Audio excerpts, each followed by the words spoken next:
2024 లేదా 25లో డిగ్రీ లేదా బీటెక్ చదివారా? సాఫ్ట్‌వేర్ జాబ్ కోసం ఎదురు చూస్తున్నారా? అయితే కోడ్ జ్ఞాన్ 100 డేస్ కోర్సులో చేరండి. జాబ్ సాధించండి. Welcome to Suman TV. నేను మీ సుమన్ టీవీ. కేంద్ర ప్రభుత్వం కొన్ని చట్ట సవరణలు అయితే చేయడం జరుగుతుంది.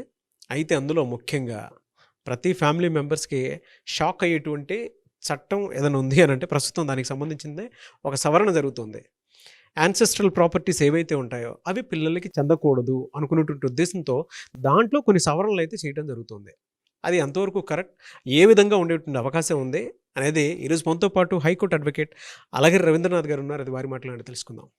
Hello sir. హాయ్ అండి నాగరాజ్ గారు. షాకింగ్ అండ్ ట్విస్ట్ అనుకోవచ్చు సార్. ఎందుకంటే ఇలాంటిది ఒకటి ఉంటుంది కదా అని చెప్పేసి ఎవరు కూడా ఎక్స్పెక్ట్ చేసి ఉండరు. ఇప్పుడు మన తర్వాతి తరం ఏదైనా ఉంది అని అంటే మనం ఏది సంపాదించుకున్నా వాళ్ళకే వెళ్ళాలని మనం అనుకుంటూ ఉంటాము. వేరే వాళ్ళకి ఎందుకు చెందాలని అనుకుంటూ ఉంటాము. కామన్ సెన్స్ థింక్ చేద్దాము, జనరల్గా చెప్తున్నాను. అలాంటి వాటి మీద ఒక చట్ట సవరణ చేసుకొని వచ్చి అది పిల్లలకి చెందదు అనుకునేటువంటి ఒక ఆలోచన వస్తుందని తెలుస్తోంది.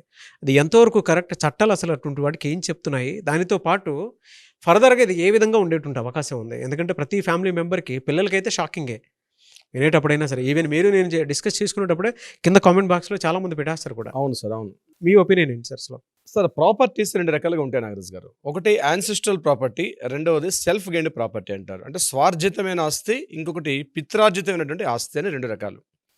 ఇప్పుడు స్వార్జితమైన ఆస్తి అనుకోండి, తను ఎవరికైనా ఆ యొక్క ల్యాండ్ ఇచ్చే అవకాశం ఉంటుంది. అది ల్యాండే కావచ్చు, హౌస్ కావచ్చు, ఏదైనా ఒక ఒక ఇమ్మూవబుల్ ప్రాపర్టీ ఎవరికైనా ఇచ్చే అవకాశం ఉంటుంది. అయితే ఇక్కడ యాన్సిస్ట్రల్ ప్రాపర్టీ అంటే వారసత్వంగా వస్తున్నటువంటి భూమి ఏదైతే ఉందో ఆ భూమి మీద కొన్ని సవరణ నేను చెప్పను, కొత్త చట్టాన్ని తీసుకొస్తుంది మన మోడీ గారి ప్రభుత్వం, కేంద్ర ప్రభుత్వం. దీని మీద చాలా లా ఆఫీసర్స్, పెద్ద పెద్ద పెద్ద మేధావులందరూ కూర్చొని దీని మీద రకరకాల చర్చలు జరిపిస్తున్నారు. అది తొందరలోనే, కొద్ది నెలల్లోనే ఈ చట్టం అనేది పార్లమెంట్లో ఆమోద ముద్ర పొంది యావత్ భారతదేశానికి కూడా వర్తించే విధంగా ఒక చట్టం అనేది కొత్తగా రాబోతుంది. దాన్ని 2025 ఆస్తిక చట్టంగా చెప్తున్నారు. సో ఆ చట్టంలో ఉన్నటువంటి రూల్స్ ఏమిటంటే 4 తరాలు దాటారు. అంటే ముత్తాత నుంచి తాతగారు, తాతగారి నుంచి తండ్రి గారు, తండ్రి గారి దగ్గర నుంచి కొడుకు, 4వ తరంకి వచ్చేసరికల్లా ఇక్కడ ఏమవుతుంది, పుట్టుకతోటి అంటే బిడ్డ పుట్టిన మరుతర క్షణం నుంచి కూడా ఆ పిల్లడికి ఆ ప్రాపర్టీ మీద హక్కులు వస్తూ ఉంటాయి. ఇటీవల కాలంలో చాలా వేల రూపాయలకి పెరిగిపోయి, కోట్ల రూపాయలకి వెళ్ళిపోయిన ల్యాండ్ యొక్క వాల్యూస్, మనిషి వాల్యూ కన్నా చెప్పాలంటే మనిషి వాల్యూ కన్నా ల్యాండ్ వాల్యూ బాగా పెరిగిపోయిన సందర్భాల్లో మానవతా విలువలు, కనీస బంధాలు, అనుబంధాలు, రిలేషన్స్ అన్నీ కూడా డబ్బు చుట్టూ, ల్యాండ్ చుట్టూ మాత్రం బంగారం చుట్టూ తిరుగుతూ ఉంటాయి. అటువంటి సంబంధాల్లో ఈ పుట్టుకతోటే ఎప్పుడైతే వారసత్వం వచ్చేసిందో ఆ ప్రాపర్టీని తల్లిదండ్రులు ఏదైనా అవసరాలు ఇచ్చి అమ్ముకోవాలనుకుంటే ఆ చిన్న పిల్లల యొక్క సంతకాలు కూడా అవసరం అవుతుంది. ఇది నెంబర్ 1 పాయింట్. ఆ పిల్లల సంతకాలు లేకుండా ఆ ప్రాపర్టీని, అంటే వారసత్వంగా సంక్రమిస్తున్న ప్రాపర్టీని తను ఎవరికైనా అమ్మేయాలి, సేల్ చేయాలనుకుంటే తప్పనిసరిగా కింద యొక్క పిల్లలు, మనవలు, మనవరాల యొక్క సంతకాలు కూడా అవసరం ఏదైనా సందర్భంలో సేల్ చేయాలంటే. నెంబర్ 2 మరొక పాయింట్ ఎట్లాంటిదంటే, కొన్ని సందర్భాల్లో ఈ ప్రాపర్టీని వీళ్ళు ఏం చేస్తారు, ఈ పిల్లలు కాస్త పెద్ద అయిన తర్వాత తల్లిదండ్రుల చేత బలవంతంగా ఆ హక్కుని పూర్తిగా తమ వైపు స్వాధీనం చేసుకునే ప్రయత్నం చేస్తారు. అంటే ఇక్కడ ఏం చేస్తున్నారు, పేరెంట్స్ని కానీ, ఇంట్లో ఉన్న పెద్దవాళ్ళు, తాతలు ముత్తాతలు ఉంటే తాతలు, వీళ్ళందరినీ కూడా వృద్ధాశ్రమాల్లో పడేసి ఆ ప్రాపర్టీ మీద నాకు హక్కు కావాలని చెప్పి తల్లిదండ్రులు కూడా పట్టించుకోకుండా వాళ్ళ ద్వారా గిఫ్ట్ డీడ్లు అని రకరకాల రూపంలో ఆ ప్రాపర్టీని తీసేసుకొని పేరెంట్స్ని పట్టించుకోకుండా ఉన్నటువంటి పరిస్థితులు కొన్ని సందర్భాల్లోనూ. ఇలా 2 రకాలుగా ఉంటాయి ఈ యొక్క ప్రాపర్టీస్ని. రీసెంట్గా మధ్యప్రదేశ్ భోపాల్లో జరిగిన దుర్ఘటన అయితే మరీ దారుణం. పెద్దవాళ్ళు ఏం చేస్తారంటే ఆ ప్రాపర్టీని గిఫ్ట్ డీడ్ రూపంలో పిల్లలకు రాసిచ్చేశారు. పిల్లలు ఆ ప్రాపర్టీని అనుభవిస్తూ తల్లిదండ్రులను తీసుకెళ్ళి పట్టించుకోకుండా వాళ్ళకి కనీసం, అంటే 60 ఏళ్ళు దాటిన ఆ వ్యక్తులకి వాళ్ళకి కనీసం ఉపాధి అంటే ఏంటి, వాళ్ళకి ఫుడ్ పెట్టాలి, ఒక షెల్టర్ ఇవ్వాలి, మినిమం ఒక మెడిసిన్స్, ట్యాబ్లెట్స్ ఇవ్వాలని కనీసం ఒక జ్ఞానం కూడా లేకుండా వాళ్ళని రోడ్డున పడేసినటువంటి వాళ్ళు అనేక లక్షల కోట్లు ఉంటారు మన భారతదేశంలో. ప్రతిరోజు ఈ సందర్భంగా ట్రిబ్యునల్స్ ఏర్పాటు చేశారు. ఆర్డీఓ ఆధ్వర్యంలో ఆయనకు ఒక ఫస్ట్ క్లాస్ మ్యాజిస్ట్రేట్ హోదా ఇచ్చారు. ఆర్డీఓ గారి దగ్గర రోజుకి కనీసం 10 మంది క్యూలు కడుతూ ఉంటారు కొత్త కేసులు. అంటే ఈ రకంగా పిల్లల చేత మేము నెట్టివేయబడ్డాం, వెలివేయబడ్డాం కాబట్టి మమ్మల్ని, మా యొక్క ప్రాపర్టీస్ని, ఆ పిల్లల్ని మరలా మేము ఏవైతే ఇచ్చేసాం ఆ ప్రాపర్టీని మరలా వెనక్కి తెప్పించమని చెప్పి కొత్తగా ప్రతిరోజు ఆర్డీఓ దగ్గర కేసులు ఎక్కువైపోయినాయి. అంటే కోర్టుల్లో కేసులు ఎక్కువైపోతేనే ప్రతిరోజు ప్రతి ఒక్కరు కోర్టుకు రాలేదని చెప్పి ఆర్డీఓలు, మన తెలుగు రాష్ట్రాలు చూసినట్లయితే ఆర్డీఓ గారికి పూర్తిగా అధికారులు ఇవ్వడం జరిగింది. అక్కడ మన ఆంధ్రప్రదేశ్లో చూసినట్లయితే ఆర్డీఓ గారికి ఒక ట్రిబ్యునల్ ఏర్పాటు చేశారు. ఎవరైనా సీనియర్ సిటిజన్స్ ఉన్నారంటే డైరెక్ట్గా ఆర్డీఓ గారిని సంప్రదించడం. ఇక మన తెలంగాణ ప్రాంతానికి వచ్చినట్లయితే తెలంగాణలో కూడా అదే పరిస్థితి. అయితే ఇలా ఈ రకరకాలుగా కేసులు పెరిగిపోతున్నాయి.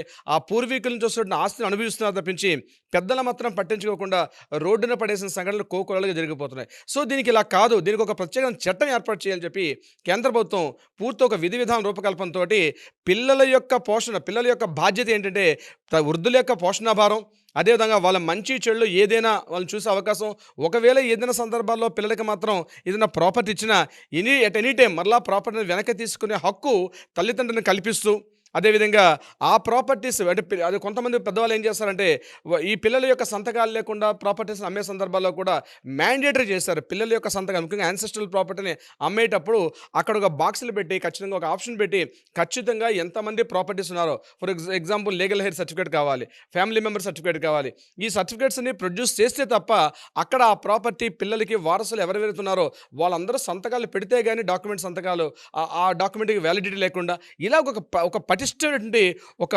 పూర్తి విధి విధానంతో ఉన్నటువంటి ఒక చట్టాన్ని ఏర్పరుస్తున్నారు.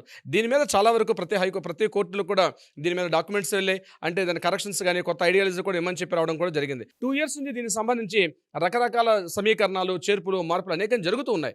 అయితే కొన్ని సందర్భాల్లో అవి ఇంకా ఫైనల్గా ఇప్పుడు చట్టం రూపకల్పన చేసినప్పుడు ఒకసారి పార్లమెంట్లో బిల్లు ఆమోదం అయిన తర్వాత అది ఎప్పుడైతే రాష్ట్రపతి గారి ఆమోద ముద్ర పొందుతుందో అది చట్టంగా రూపొందుతుంది. సో ఇదంతా టైం అని మేము అనుకుంటున్నాం. అంటే కొద్ది నెలల్లోనే ఈ చట్టం దేశవ్యాప్తంగా వీలైతే నెక్స్ట్ ఇయర్ April 1 నుంచి కూడా ఈ చట్టం అమల్లోకి వచ్చే అవకాశం ఉంటుంది. అట్లా చట్టం అమల్లోకి వస్తే డెఫినెట్గా దేశవ్యాప్తంగా ఉన్నటువంటి వృద్ధుల సంరక్షణ, వాళ్ళ ఆరోగ్యం, వాళ్ళ యొక్క బాధ్యత, వాళ్ళ యొక్క పింఛను, వాళ్ళ యొక్క పూర్తి బాగోగులు, అంటే పిల్లల యొక్క బాధ్యత, వాళ్ళు కేవలం మనకి ఒక దేహాన్ని ఇవ్వడమే కాకుండా మన ఆస్తులు కూడా ఇచ్చి వాళ్ళని పెంచినప్పుడు వాళ్ళని నిర్దాక్షిణ్యంగా రోడ్డు మీద పడేయకుండా వాళ్ళని రక్షించుకునే విధంగా, అదేవిధంగా ఈ వారసత్వపు ఆస్తులకు సంబంధించి ఎటువంటి గొడవలు లేకుండా ఒక ట్రాన్స్పరెన్సీ ఉండాలి ప్రాపర్టీస్లో.